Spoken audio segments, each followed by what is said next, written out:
안녕하세요. 글로벌 리포트 장량입니다. 오늘은 The Tour of the Universe 우주여행 행사가 열리고 있는 워싱턴 DC 내셔널몰에 나왔습니다. 지난 12일 미 항공우주국 나사가 제임스 웹 우주망원경이 촬영한 은하와 성운 사진을 공개해 화제가 되면서 우주에 관한 관심도 그 어느 때보다 뜨거운데요. 이곳 내셔널몰에는 곳곳에 간이로 설치된 8개의 관측소에서 체험 활동을 통해 달을 비롯한 외계 행성이나 운석, 블랙홀 등에 관해 배울 수가 있고, 관측소마다 설치된 천체 관측 망원경을 통해 안전하게 태양을 관찰할 수도 있습니다.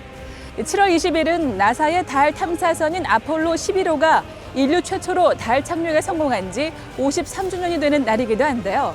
지난 2019년에는 Once in a Lifetime, 일생에 한 번이라는 제목의 기념 행사가 크게 열려 달 착륙 50주년을 기념하기도 했습니다. 다양하고 깊이 있는 세계 소식 글로벌 리포트 지금 시작합니다.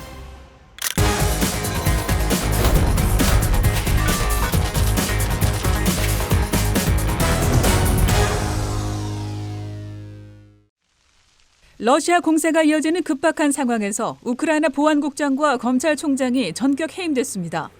볼로디미르 젤렌스키 우크라이나 대통령은 17일 해당 기관 내 수백 명의 직원이 러시아와 협력한 부역 행위가 드러나 이반 바카노우 국가보안국 국장과 이리나 베네딕토바 검찰총장을 해임했다고 밝혔는데요.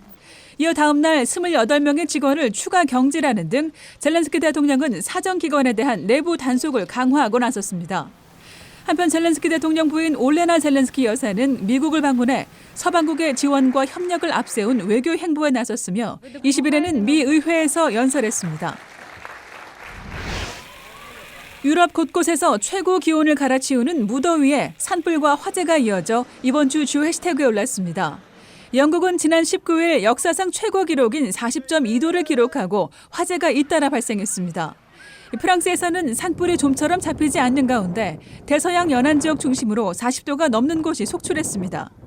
스페인과 포르투갈에서도 폭염으로 인한 사망자가 1000여 명을 훌쩍 넘어섰고 그리스, 모로코도 산불 진화 작업에 총력을 기울이고 있습니다. 미국 질병통제예방센터는 지난 19일 바이오 기술업체 노바백스의 신종 코로나 바이러스 백신 접종을 승인했습니다. 18세 이상 성인에게 접종이 가능한 노바백스 백신 승인으로 미국에서는 화이자, 모더나, 얀센에 이어 총 4종류의 코로나 백신 접종이 가능하게 됐는데요. 한편 원숭이 두창 감염자가 전 세계적으로 15,000명에 육박한 가운데 미국에서 확진자가 가장 많이 나온 뉴욕에서는 백신 접종 대기 행렬이 길게 이어지기도 했습니다. WHO는 2차 긴급회의를 열어 원숭이 두창의 감염을 국제적 공중보건사태로 지정할지 재논의를 이어갔습니다. 지난 5월 미국 텍사스주 유벨드 초등학교에서 21명의 목숨을 앗아간 총격 참사 당시 현장에 출동한 경찰의 부실 대응을 둘러싸고 논란이 일고 있습니다. 당시 현장에는 400명 가까운 경찰이 투입됐지만 1시간 이상 진압작전 없이 복도에서 기다렸던 것으로 드러났는데요. 조사위원회는 지난 17일 관련 보고서를 공개해 당시 경찰 대응이 구조적 실패였다며 경찰이 장시간 범행을 방치해 피해가 더 커졌다고 비판했습니다.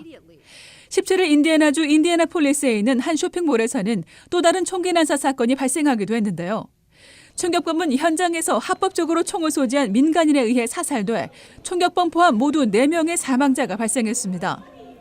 지난달 미국 의회에서 30년 만에 총기 규제 법안이 통과된 가운데 최근 일어난 총기 난사 사건 등에서 범행 도구로 사용된 공격용 총기 소지 금지 법안 처리를 앞두고 관심이 집중되고 있습니다.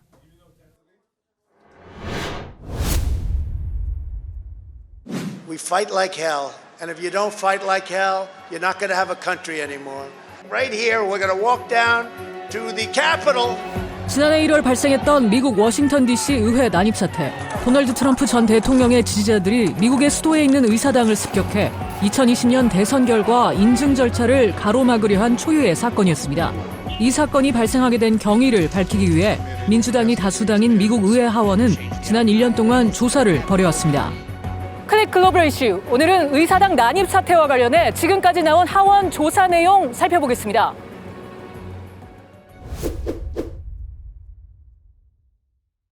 의사당 점거 폭동 사태가 일어나고 6개월 후 발족한 하원 특별위원회. 트럼프 전 대통령이 의사당 점거 폭동 사태에 책임이 있느냐에 초점을 맞추었습니다. No, we didn't actually plan to go down there. The president, got everybody riled up, told everybody to head on down. So we basically were just following what he said. 사건 당일 백악관 내 긴박한 분위기도 전해졌습니다. The president said, "Take me up to the Capitol now." To which Bobby responded, "Sir, we have to go back to the West Wing." The president reached up towards the front of the vehicle to grab at the steering wheel. 트럼프 전 대통령의 충국으로 알려졌던 윌리엄 바 전 법무장관은 부정선거가 일어났다는 증거가 어디에도 없었지만 트럼프 전 대통령은 사실을 받아들이려 하지 않았다고 말했습니다. 현실에서 동떨어져 있는 것 같았다는 겁니다. 하지만 트럼프 전 대통령의 가족들은 진작에 선거 결과를 받아들인 것으로 나타났습니다. I respect Attorney General Barr, so I accepted what he was saying. 하원 특별위원회는 트럼프 전 대통령에게 의사당 난입을 선동한 책임이 있다는 입장입니다. In our hearings over the previous weeks, the Select Committee has laid out the details of a multi-part pressure campaign driven by the former president aimed at overturning the results of the 2020 presidential election. 하지만 대부분의 공화당 의원은 특별위원회 조사 내용에 반발하고 있습니다. Speaker Pelosi's Select Committee on January 6th is unlike any other committee in American history. In fact, it is the most political and least legitimate committee in American history.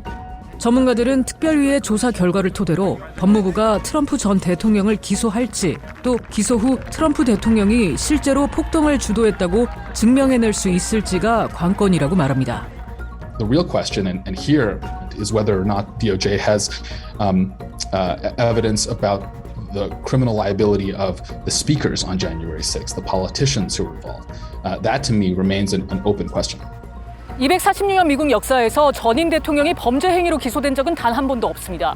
민주당과 공화당이 이번 조사 내용을 두고 팽팽히 대립하는 가운데 워싱턴 정가는 트럼프 전 대통령이 형사기소당하는 최초의 전임 대통령이 될 수 있다는 가능성에 긴장감이 고조되고 있습니다.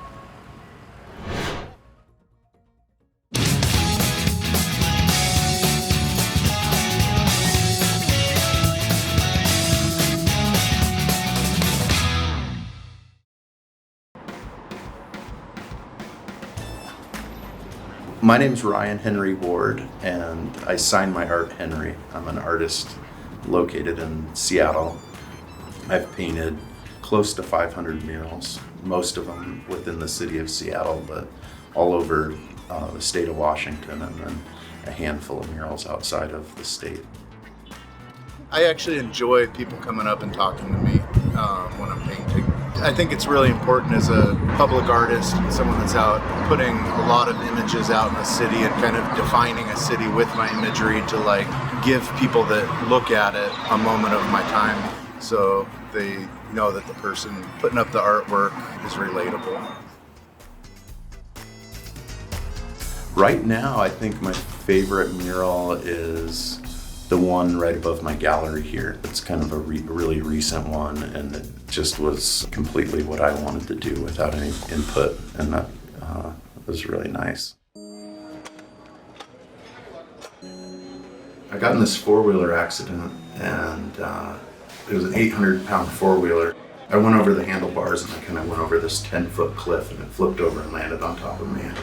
I had sustained a really bad, severe back injury from that accident, and I became very much a drug addict. So I could originally kind of manage my pain, and then it just kind of shifted into addiction.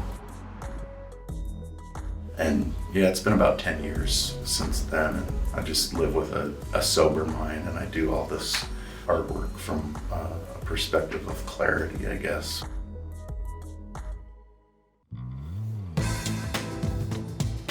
I didn't really want to be a traditional fine artist. I wasn't interested in gallery and museum kind of direction and exposure. I just wanted to do it my own way.